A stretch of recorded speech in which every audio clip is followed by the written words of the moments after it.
Kau laksana singa yang garang, menerjah berani ke medan perang. Kau bukti mujahidah nan wajah, berjuang demi Allah dan Rasulnya. Pedangmu sungguh menggerunkan, menyabar bagaikan kilat yang memancar. Kemenangan musuh kau jalarkan. Kau wanita pertama membunuh kesyirikan.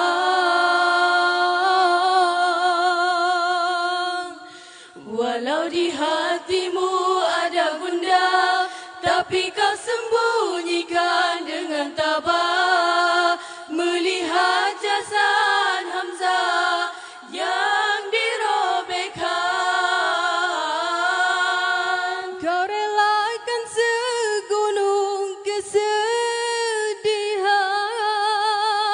demi tersebarnya lautan keimanan.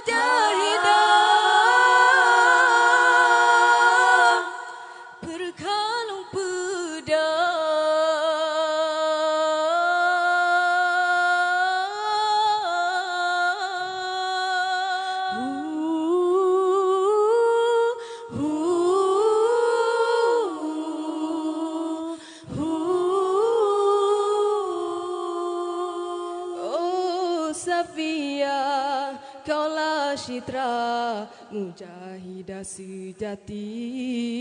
Gerah hatimu umpama angin,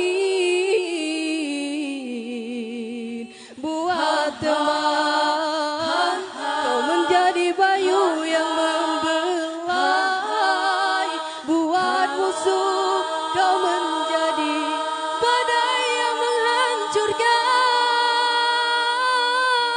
Walau di hatimu ada gundah, tapi kau sembunyikan dengan tabah. Melihat jasad Hamzah yang dirobekkan, kau relakan segunung kesedihan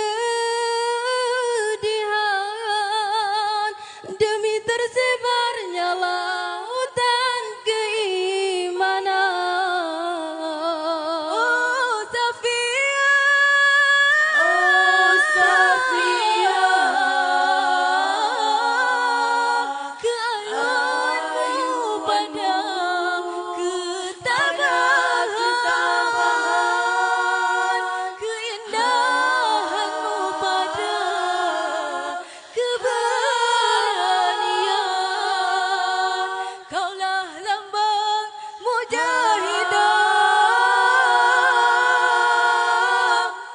Berkalung pedang.